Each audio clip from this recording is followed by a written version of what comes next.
Today, we depart our residence in Vermont to dive on Tau Atoll's main pass, the Tuamotus, French Polynesia.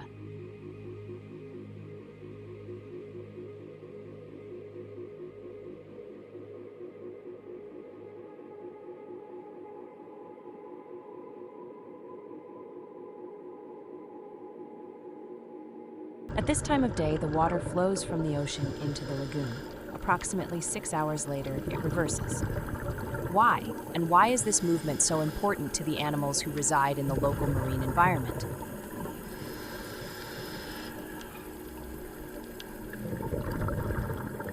To understand better, we embark on a visual journey through space and time. We are in intergalactic space. Billions of kilometers from Earth, we are lost between two neighboring galaxies. Our own, the Milky Way, and Andromeda, another galaxy also made up of hundreds of billions of stars. Around us, space is almost perfectly empty.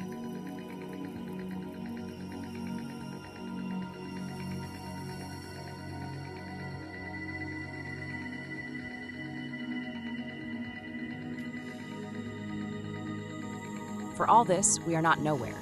A web is woven around us. It is the web of the universe itself, space-time. This imaginary grid, made up of a multitude of small particles, will allow us to visualize the invisible, the geometry of the universe, and to understand its dynamics. From where we are, the grid is calm, motionless. Nothing disturbs it, and if we throw a marble, it zooms straight forward, moving away through the void forever. In reality, the grid is not perfectly static.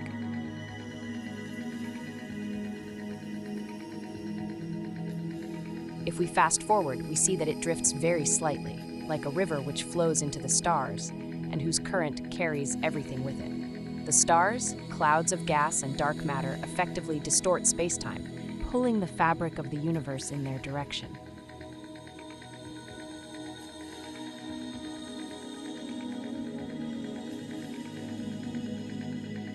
Very slowly, the two galaxies are getting closer to each other.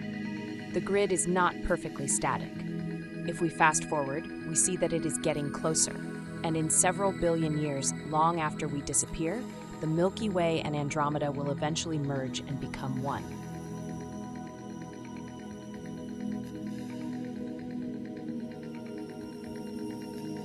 While Andromeda is getting closer, researchers discovered at the dawn of the 20th century that most galaxies actually move away. As a whole, the universe is constantly expanding. Like a fabric that stretches, the grid swells more and more and carries galaxies away from each other. As this expansion progresses, the wavelength of their light is stretched and turns red. We know today that this expansion accelerates, stimulated by a still mysterious dark energy. The expansion would have begun 13.8 billion years ago. Extremely compressed, containing only a mush of fluctuating energy, the universe would have distended suddenly to reach astronomical dimensions in a fraction of a second. This is the Big Bang. What was there before that, no one really knows. Tiny fluctuations becoming gigantic would have attracted matter, condensing it into filaments, halos, then galaxies and stars.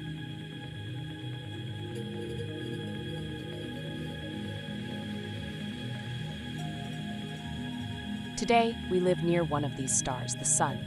Around the Sun revolve multiple bodies, planets, asteroids, and comets, moving freely in the grid of the universe. The immense mass of the Sun curves space-time, and the fabric of space falls towards the star, taking everything with it. This is how the planets orbit without moving away from the Sun. They move straight forward, but the current continuously pulls them back towards the center.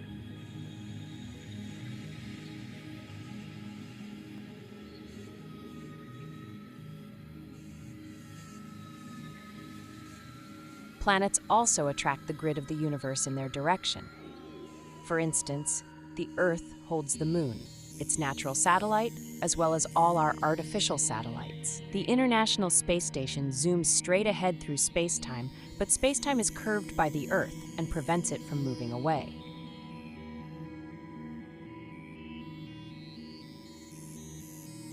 At a faraway distance, the grid flows slowly, and an object passing fast enough would have no difficulty escaping the pull. But the closer we get to the center, the denser the flow becomes, and the more the grid accelerates. On the surface of our planet, rockets must reach a very high speed to take off from the ground and escape the Earth. The grid converges towards the center, and if we drop several apples next to each other, space-time will bring them together in one direction and stretch them apart in the other direction. This is called tidal forces. It is the same action that the moon inflicts on the Earth, causing movements of the water on its surface. The back and forth motion of the tides is caused by the spin of the Earth on itself. It rotates in a particular direction. It takes approximately 24 hours. This motion of all its mass affects space-time, and very slightly drags the grid along with its rotation. When we drop an apple, even if it does not touch the Earth, the rotation of our planet influences it at a distance and slightly bends its trajectory and orientation. So, as we think about what drives the atoll pass currents, the distortion of space-time caused by the Sun and Moon's mass is a big factor, as is the Earth's rotation, which also helps distort space-time on the Earth's surface. It is this exposure that causes the world's oceans to ebb and flow. Full blood moons, when the Sun and Moon are on opposite sides of the Earth, and solar eclipses can be especially impactful to pass current flow.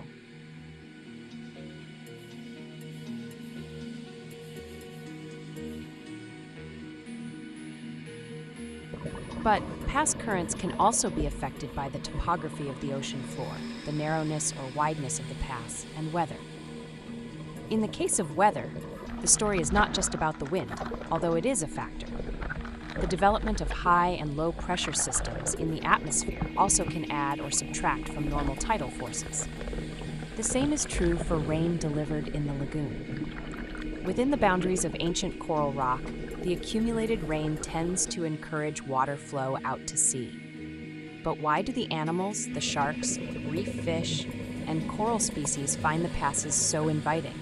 There are a number of reasons, including a slightly higher O2 concentration in the water due to the turbulence created by the flow.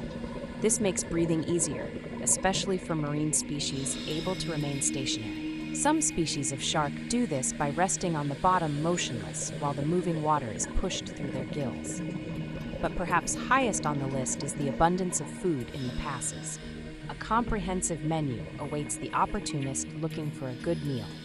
Everyone is there.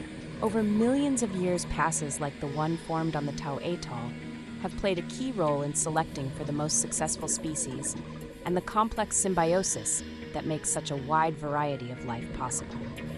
But it is the dynamics of space-time that determine the motions necessary for the atoll pass environment to exist.